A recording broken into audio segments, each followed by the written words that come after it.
the word pass, followed by a colon. It looks like we need to enter a password. Hi, Ben! Welcome to the stream! So we're doing this thing called, and by we, I mean my friend Sephiroth1204, aka Dovey, is doing this thing of doing Pants and Head Week. And basically what it is that you take a picture with pants on your head or on a plushie's head, or draw something with pants on its head, and submit it on Twitter. But the thing is, I am giving away a Pokeball, a crocheted Pokeball, to people in the stream that enter.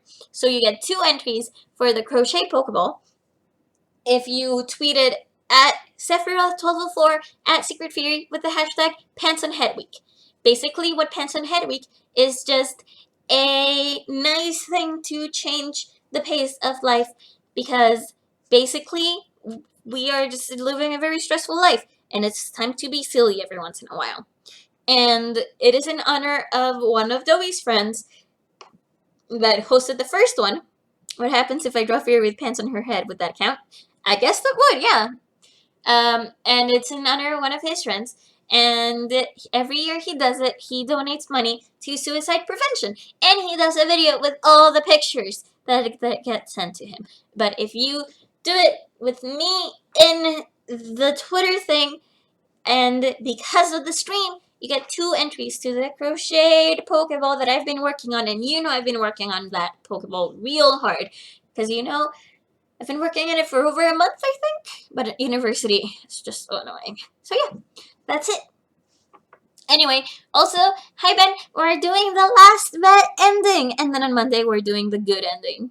Like the true ending. The true ending. We're gonna finish this game on the 31st of October. It looks like we need to enter a password. Again, there must be a hint around here somewhere. Could you go take a look? Yeah, I'm on it. What are you going to do? I'll see if I can do something about this on my own. On your own? Yep, on my own. Lotus pulled over the nearest chair and rubbed herself down and onto it in front of the keyboard. Ooh, look at this picture. For a second, she stared at the screen. She kneaded her hands, knuckles popping, and twisted her back left and right. Alright, let's kick some ass. I remember this picture, actually.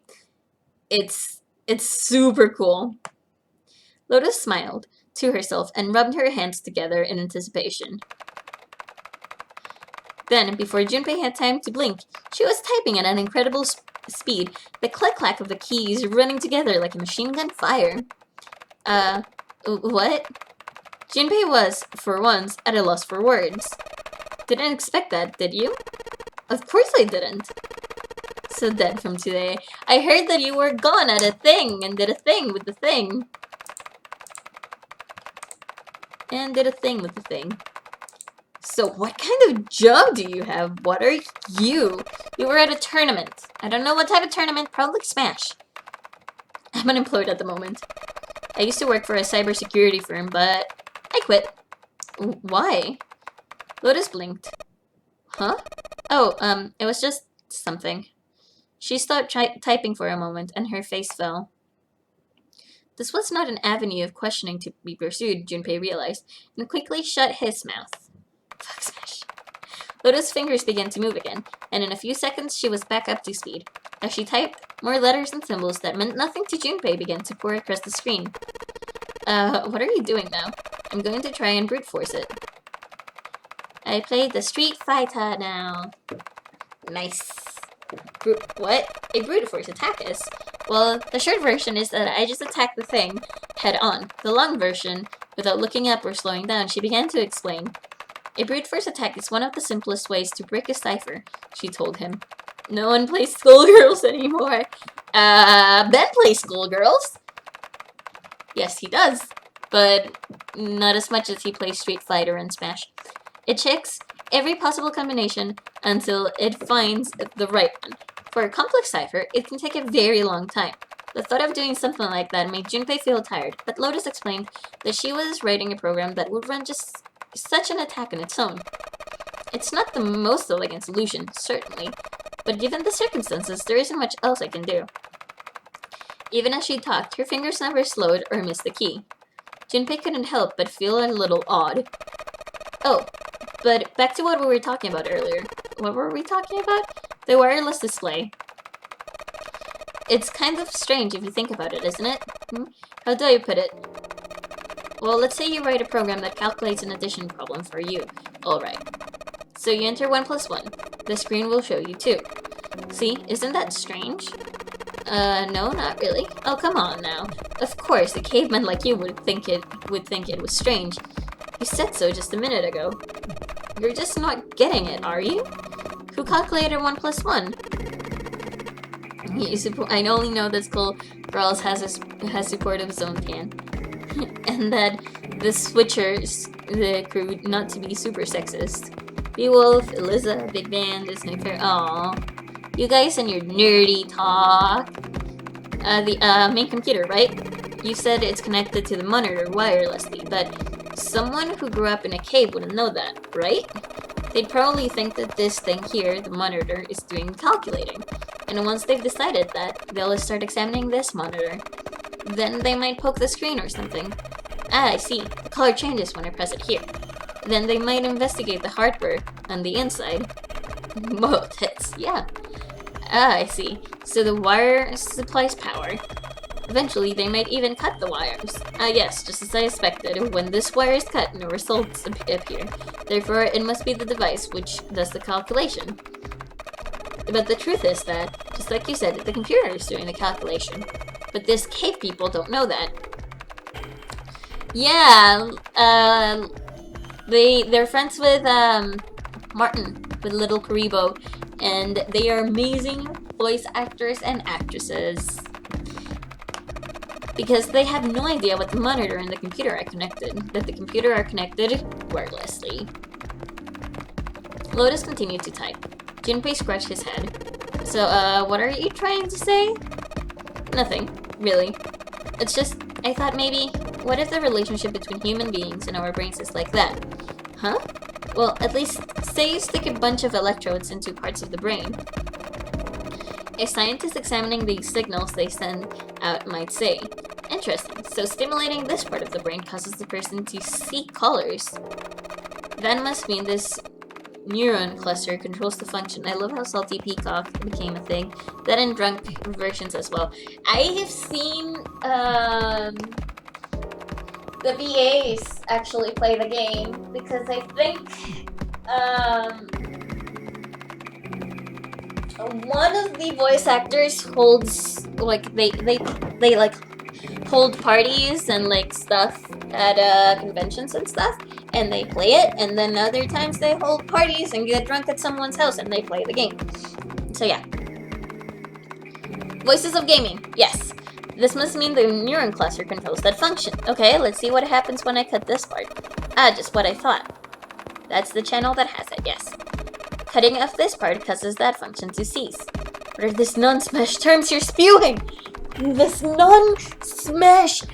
Oh, but Smash doesn't have Sephiroth, so who cares? Actually, I'm very surprised that they chose Final Fantasy VII. Consider Final Fantasy VII is the first Final Fantasy game that is not in a Nintendo console. So, whoop! You know, whatever. Therefore, human thought processes must occur in the human brain. You get it? It's just like this monitor. Maybe the brain is just an output device, like this monitor. Maybe our thought process actually occurs somewhere else in the main body. We just don't know it. We never even think about it. Just like caveman people wouldn't know about wireless communications. We can't imagine that there's some unknown medium that transfers information into our brains, where we experience that information as thoughts. This game is giving me a headache. Ugh. Junpei didn't say anything. Not so much because he had no retort. No, her argument just seemed silly, and he was a little surprised to be hearing something like it from someone like her. The brain is just an output device? Human thought actually occurs somewhere else? Did Lotus really think that he wondered? It was a little creepy, Junpei thought. It sounded altogether too much like a bizarre cultish religion. FF7 Cloud is super popular, and hi Kanchas, and who would know who UL is of the tops of their head? Well, I would have thought like Kefka, I don't know. A lot of people know Kefka, you know? Unlock. Man, the majority of smashers are awkward as fuck. I mean, majority of gamers are awkward as fuck. Neth, Cecil. Freaking Cecil. Just like Sid. Sid! It should have been Sid! That's who it should have been. Maybe that's the cause of Seven's amnesia. Oblivious to Junpei's increasing discomfort, Lotus continued. Yeah, you have a bias to FF10. If memory is actually stored somewhere else, in some sort of main body, somewhere, maybe he hasn't forgotten anything at all. He's just having a difficult time accessing his memories because the monitor, his brain, has been damaged. Hi, Woot! If we had Kane, that would be interesting. Yeah, I guess I understand, but still, like, I think that Final Fantasy VI would have been a better option because a lot of people like Final Fantasy VI a lot. So Kefka or what about Onion Knight? Onion Knight would be fantastic. I suppose that would explain it. Aphasias and Blindsight too. Perhaps they actually can speak or see. The monitor just isn't functioning properly. I guess people with prosopagnosia could be suffering from the same thing. Wait a minute. What? He knew what aphasia was from watching medical dramas on TV, and Blindsight was easy enough to guess, but he'd never heard the word prosopagnosia before. What, you've never heard of prosopagnosia? Lotus spun around in her chair to look at him. Junpei just shrugged and shook his head. Nope. What is it? Excuse me, I was lost in thought. Well, put it simply, it means condition where the mind can't distinguish between human faces. In other words, my face would look the same as Clover's or even yours. So they can't remember faces, which is how most people recognize each other. That means that people with prosopagnosia have trouble recognizing even people they're close to. Terra would have been awesome, right? Terra, Celeste, Locke, Kefka, like, I play mobile games, but the mobile game that I'm currently playing is called Tap My Katamari, and it isn't too much of a game, per se. Usually they can make do by associating people with other things. Their voices, their clothes, their hair. Hi, Joe! Welcome to the stream. Okay, since we have a lot of new people, let me say this once. My friend at Sephiroth1204 is hosting Pants and Head Week. And as everyone knows, also to everyone who cares, SecretFiri, I am watching Ruby without you. Peace. Bye, Ben. Anyway, before I forget, you play that game? I love it. It's a lot of fun. Anyway, okay, so my friend at Sephiroth1204 is hosting Pants on Head Week, which means that if you take a picture with pants on your head or pants on a pet's head and send it to @Sephiroth1204 with the hashtag Pants on Head Week, he will put you in his video. This is to help you for a whole week relax and have fun and forget the stressful thing of living.